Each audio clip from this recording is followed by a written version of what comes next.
थांबलंय कुठं, कधीपर्यंत होईल काय अंदाज? नाही, खरं आहे तुम्ही म्हणता अशा 4-5 जागांवर आमचं अडलेलं आहे. काय असतं की एक जागा अडली की 3 जागा अडतात, कारण मग ही यांची असेल तर ती त्यांची असते. तर त्या हिशोबाने पण मला असं वाटतं की म्हणजे आता आमच्या सीट्स देखील घोषित झाल्या, कदाचित काही सीट्स राष्ट्रवादी देखील आज उद्या घोषित करेल. त्यामुळे फार अडलाय अशी परिस्थिती नाही आहे, थोडंसं अडलं आहे. 1-2 दिवसात सॉल्व्ह करू.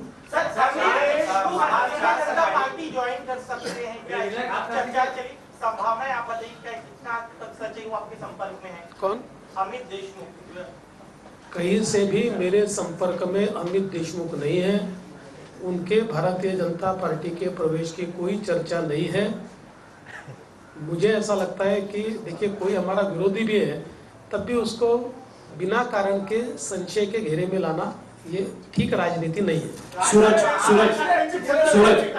4 महीने से लगातार कांग्रेस एनसीपी की बैठक चल रही थी, लेकिन अब फ्रेंडली फाइट की बात आ गई है, इसको कैसे देखते? 4 महीने फिर बैठक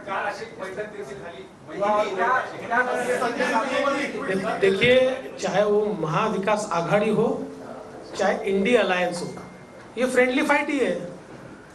ये सब फ्रेंड करके बैठते हैं, एक दूसरे से फाइट करके वापस जाते हैं, इसलिए फ्रेंडली फाइट ही चल रही है 4 महीने से। महाविकास आघाडी असो की इंडी अलायन्स असो, ही फ्रेंडली फाईटच आहे। गेले 4 महिने तुम्ही बघताय हे फ्रेंड म्हणून बघतात आणि फाईट करून वापस जातात, त्यामुळे फ्रेंडली फाईटच त्यांची चालली आहे। पक्षप्रवेश होतोय लातूरमध्ये, पाठीमागच्या काही काळामध्ये पदाधिकाऱ्यांमध्ये वाद झाला होता, तरी पक्ष नेतृत्वाचा नियंत्रण कमी पडतंय, कारण की आज सुद्धा रमेश कराड या ठिकाणी उपस्थित नाहीत, जिल्ह्याचा एक मोठा पक्षप्रवेश होत असताना एक आमदार उपस्थित नाहीत। रमेश कराडांचा तर सर्वात जास्त आग्रह होता की ताईंना पक्षात घ्या।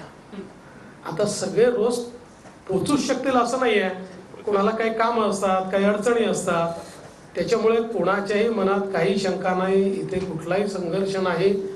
भारतीय जनता पक्षामध्ये एखाद्या विषयावर वेगवेगळी मतं व्यक्त करता येतात, पण सगळे एकत्रितपणे काम करतायत आणि मला विश्वास आहे की लोकसभेच्या निवडणुकीत जी लोकल टीम आमची आहे आणि आता ताई पण आल्या, निठुरीजी पण आले आहेत, एक रेकॉर्ड विजय आम्ही मिळवणार। मनसे संदर्भात काय भूमिका या लोकसभा निवडणुकीत घेतली जाणार आहे का?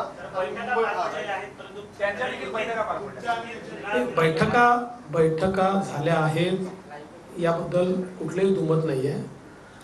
शेवटी आपण लोकसभा निवडणुकीला जातो त्यावेळेस सगळ्या प्रकारच्या शक्यता अशक्यता, काय करू शकतो काय नाही करू शकत याच्या चर्चा होता। मी आज एवढंच सांगेल की अद्याप कुठलाही निर्णय आमचा त्या संदर्भातला नाही।